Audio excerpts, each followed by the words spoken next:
नमस्कार प्रिय विद्यार्थियों, वीके नॉलेज इलेक्ट्रिकल में आप सभी का स्वागत है। दोस्तों, जैसा कि आप सभी जानते हैं, आईटीआई एनसीवीटी के सीबीटी एग्ज़ाम पेपर्स हो रहे हैं। 2021 की मैं बात कर रहा हूं और इलेक्ट्रिशियन ट्रेड थ्योरी का हम आपको हर दिन पेपर प्रोवाइड करवा रहे हैं। जैसा कि आप सभी जानते हैं, हर दिन 3 शिफ्ट में पेपर होते हैं, मॉर्निंग शिफ्ट में, आफ्टरनून शिफ्ट में और इवनिंग शिफ्ट में। दोस्तों, आज 22 दिसंबर 2021 को ये आफ्टरनून शिफ्ट का पेपर है, जिसमें 12 बजे से लेकर 2 बजे तक का जो समय रखा गया था, ये पेपर हमारे पास है। कौन कौन से क्वेश्चंस पूछे गए उन पर हम बात करेंगे। एम्प्लॉयबिलिटी स्किल्स और वर्कशॉप कैलकुलेशन एंड साइंस पर मैं एक इम्पोर्टेंट क्वेश्चंस का वीडियो अपलोड कर चुका हूँ। प्लेलिस्ट में जाकर आप उन सभी वीडियोज़ को ज़रूर देखें। एम्प्लॉयबिलिटी स्किल की PDF भी हमने टेलीग्राम पर डाल दी है, आप वहां से उसको ले सकते हैं। चलिए दोस्तों, आज के क्वेश्चनों से बात करते हैं, लेकिन आगे बढ़ने से पहले आप सभी से एक बार फिर से निवेदन, यदि अभी तक चैनल सब्सक्राइब नहीं किया तो हमारा चैनल सब्सक्राइब जरूर करें। अपने दोस्तों को ये वीडियो शेयर जरूर करें। दोस्तों, चैनल आपके बहुत काम आएगा। कंपटीशन एग्ज़ाम के भी काफ़ी क्वेश्चंस यहाँ पर आपको मिलते हैं। आइए ज़रा आज के प्रश्नों से शुरू करते हैं। वाइंडिंग वाले में से एक क्वेश्चन पूछा गया और पूछा कि इस कॉइल वाइंडिंग का नाम क्या है। देखो, अगर याद ही है पहले से आप सभी को, तो डी उत्तर है। डायमंड मेस शेप कॉइल बोलते हैं इसको, यानी हीरे की आकृति की वाइंडिंग बोलते हैं। लेकिन अगर थोड़ा सा और ऑप्शंस की तरफ से ध्यान देवें तो आपको याद रखना है, क्योंकि ऑप्शंस चेंज हो जाते हैं। ज़रूरी नहीं है कि ये डी ऑप्शन में ही यही लाइन आपको लिखी हुई मिले। आपके प्रश्न में हो सकता है कि वहाँ पर ऑप्शन बदल जाए, इसलिए ऑप्शन के साथ साथ उसमें लिखी गई बात को भी आप ज़रूर ध्यान रखें। चलिए हम सेकंड क्वेश्चन की तरफ चलते हैं।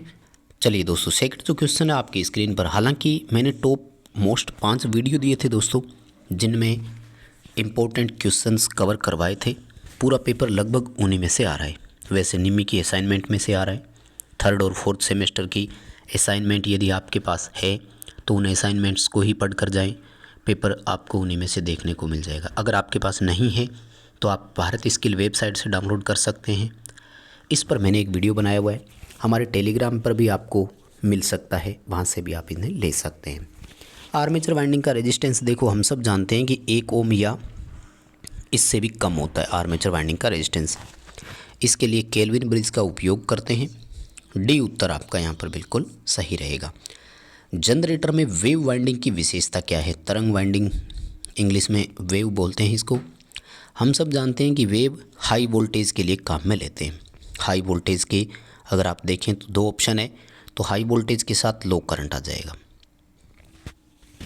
सी उत्तर आपका यहाँ पर सही होगा, लो करंट और हाई वोल्टेज। इसी तरह से अगर लेप वाइंडिंग का क्वेश्चन पूछ लिया जाए तो हाई करंट और लो वोल्टेज उसका उत्तर हो जाएगा। अभी आपको सी ऑप्शन के साथ जाना है, और ये क्वेश्चन नया है क्योंकि पहले हमने नहीं बताया था, लेकिन अब पेपर में आया भी है। 240 वोल्ट की सप्लाई है, न्यूनतम एक्सेप्टेबल वोल्टेज पूछा है, तो 5% वोल्टेज कम आपको मिल सकती है। 240 का 5% आप निकालते हैं तो 12 वोल्ट आता है। 240 में से 12 माइनस करेंगे, 228 वोल्ट आपके इसका उत्तर आ जाएगा। और आगे जो दोस्तों क्वेश्चन, ये भी वैसे तो हमने करवा दिया था, है ना। ये कह रहा है कि किस शब्द से तात्पर्य है कि किसी पदार्थ का द्रव्यमान इलेक्ट्रोलाइट के 1 कूलाम विद्युत के द्वारा मुक्त होता है। यानी आवेश जो है वो 1 कूलाम के समानुपाती है, ठीक है। यानी m/q पूछ रहा है।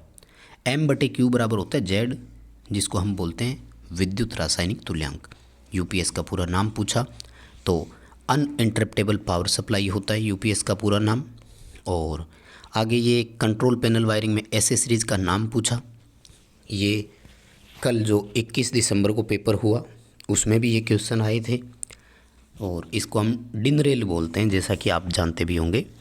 ये बिना स्क्रू के, यानी किसी पेंच वगैरह का यूज नहीं करना होता, और आप कॉन्टेक्टर, ओवरलोड, इस तरह की सहायक सामग्री को पैनल में इंस्टॉल कर सकते हैं डिन रेल का यूज करके। अगला जो आपका क्वेश्चन है, ये भी देखो बार बार क्वेश्चन आ रहे हैं। परिपथ में जो एक्स से भाग दर्शाया गया है, इसका नाम क्या है ना। ध्यान रखना, इस बार दूसरा पूछा है। देखो बहुत सारे बच्चे क्या करते हैं, बिना ध्यान दिए देख लेते हैं। ये ओवरलोड रिले का निशान है, थर्मल ओवरलोड रिले इसका उत्तर आएगा, जो कि डी ऑप्शन में है। ठीक है ना। ये है ऑक्सिलरी कॉन्टेक्टर, ये है एनो स्टार्ट पुश बटन, ये स्टॉप पुश बटन। ये जो इसे आयत की आकृति बनती है ना छोटी सी, ये ओवरलोड रिले का निशान होता है, ध्यान रखना। बैक ईएमएफ की गणना करने के लिए फॉर्मूला पूछा, तो देखो back EMF terminal voltage minus armature voltage drop होता है, यानी V minus I A into R A होता है।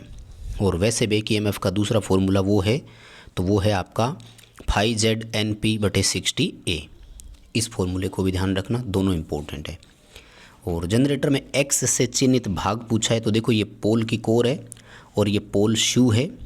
पोल शू के बाद अगर देखते हैं तो इसको पोल फेस या पोल टिप आप बोल सकते हो। इसके ऑप्शंस पर ध्यान रखना है आपको, और ऑप्शन देखते ही आप कर सकते हो। आगे देखो, प्रकाश की तीव्रता को नापने के लिए जिसका यूज करते हैं वो क्या है, तो इसको अपन LDR बोलते हैं, लाइट डिपेंडेंट रेजिस्टर इनका पूरा नाम होता है। VDR वोल्टेज डिपेंडेंट रेजिस्टर होते हैं, NTC थर्मिस्टर होता है, और PTC सेंसिटर कहलाते हैं। ठीक है। इसी तरह से इलेक्ट्रॉनिक्स वाले में आया तो सिलिकॉन से किसको इंडिकेट किया गया है, जो B से स्टार्ट होते हैं वो सिलिकॉन होता है, A से स्टार्ट होते हैं वो जर्मेनियम होते हैं, IN का मतलब होता है एक जंक्शन है, 2N का मतलब है दो जंक्शन है, और OA का मतलब होता है सेमीकंडक्टर डिवाइस है।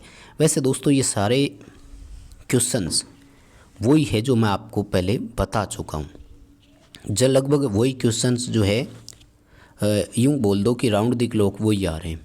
ठीक है। बस आप इन इम्पोर्टेंट क्वेश्चंस को पढ़ लो, आराम से देख लो क्या क्या पूछे गए, और आपके एग्ज़ाम में ये आ सकते हैं, इसलिए इनको ज़्यादा ध्यान से पढ़कर जाना।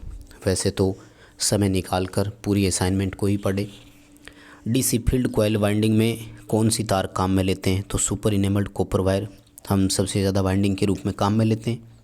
इसमें भी मैंने बताया हुआ है, अगर सबमर्सिबल का आ जाए तो हम सबमर्सिबल में जो काम में लेते हैं वो क्या कहलाता है, स्ट्रिप या बार कंडक्टर होता है। अब ये देखो कुछ क्वेश्चंस ऐसे हैं जिनको मैं आगे सीधा स्किप करता जा रहा हूँ। क्यों? क्योंकि ये वो क्वेश्चंस है जिनको हम पहले कर चुके हैं। अब जैसे ये है इंसुलेटर वाला, तो बताने की ज़रूरत नहीं है, बार बार ये क्वेश्चन मैं आपको करवाता आया हूँ। डी आएगा, सेकल इंसुलेटर है। अगर आप हमारे चैनल से आज ही जुड़े हैं तो दोस्तों आप बहुत लेट हैं। आप जाइए चैनल की प्लेलिस्ट में और वहाँ सभी क्वेश्चंस को देखें, सभी वीडियोज़ को देखें। ITI पर आधारित हमने बहुत से क्वेश्चन बनाए हैं जो आपके लिए मोस्ट इम्पोर्टेंट है।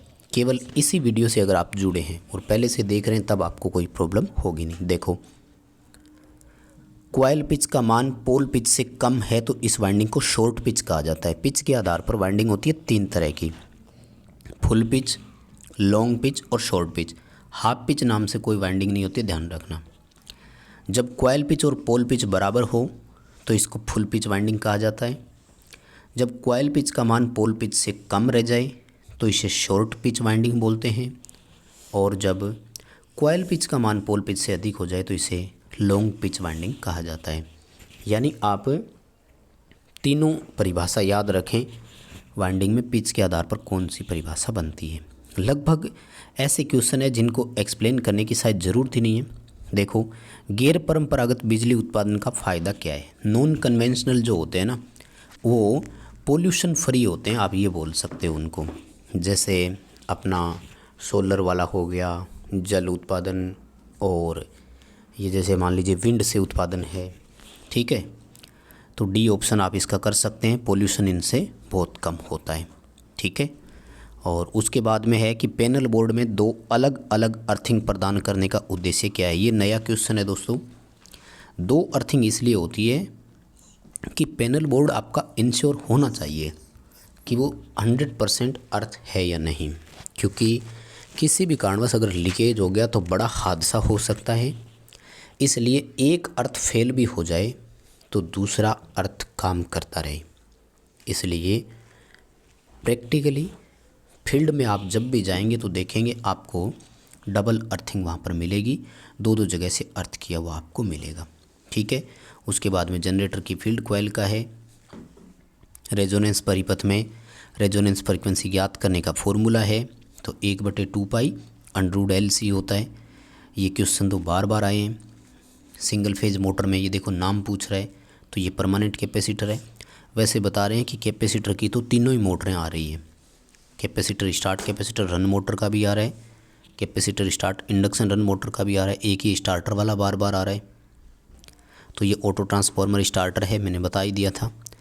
देखो अब मैं इन क्वेश्चनों को स्किप करता जा रहा हूँ। क्यों स्किप कर रहा हूँ? क्योंकि इनको एक्सप्लेन करने की ज़रूरत नहीं है, मैं पहले बता चुका हूँ। ठीक है, हाँ ये नया है तो इसको मैं कवर अप करा देता हूँ। देखो 2 पोलर 50 हर्ट्ज फ्रीक्वेंसी है, गति आरपीएस में ज्ञात करनी है। जब गति आरपीएस में ज्ञात करनी हो तो फॉर्मूला होता है एफ इंटू 120 की जगह केवल 2 रखना होता है आपको, बटे पी होता है। ठीक है ना। तो फ्रीक्वेंसी 50 हर्ट्ज है और पोल 2 है, उत्तर भी 50 आरपीएस ही आएगा। ठीक है, ध्यान रखना जब आरपीएम में हो ना तब एफ इंटू 120 करना होता है। क्या फॉर्मूला है दोबारा सुन लो। अभी आपको केवल एफ इंटू 2 बटे पी करना है। अगर गति आरपीएम में निकालना हो तो एफ इंटू 120 बटा पी होता है। तो अब आप कैलकुलेशन करेंगे तो उत्तर आएगा ए ऑप्शन आपका यहाँ पर बिल्कुल सही रहेगा। और ये देखो बाह्य ग्राउलर है, मैंने पहले ही बता दिया था और क्वेश्चन काफ़ी इम्पोर्टेंट भी है, आप देख सकते हैं। और ये स्टार्टर वाला पूछा है आपसे। ठीक है, तो ये ऑटो ट्रांसफार्मर का सिंबल है इसलिए ऑटो ट्रांसफार्मर स्टार्टर हो गया। कुछ के स्टार डेल्टा स्टार्टर का पूछा जा रहा है, किसी से ड्यूअल का। और ये डीसी जनरेटर में योग दिखाया जा रहा है आपको। ठीक है, आर्मेचर करंट की गणना करनी है, सी सही है, वोल्टेज माइनस ए बी बटे आर ए। देखो दोस्तों ये वो क्वेश्चन है जो बार बार आ रहे हैं, मुझे नहीं लगता कि इनको बार बार हमें रिपीट करने की ज़रूरत है क्या, इसलिए इन सभी क्वेश्चंस को आप जो है वो अच्छे से पढ़ लेवें बस। जैसे देखो ये अल्टरनेटर की रेटिंग किस में होती है, तो केवीए में है। वैसे इसकी पीडीएफ मैं टेलीग्राम पर भी सेंड कर दूंगा, आप वहाँ से ले सकते हैं। ये वीडियो लाइक कर देना, दोस्तों को शेयर कर देना और चैनल को सब्सक्राइब ज़रूर कर लेना।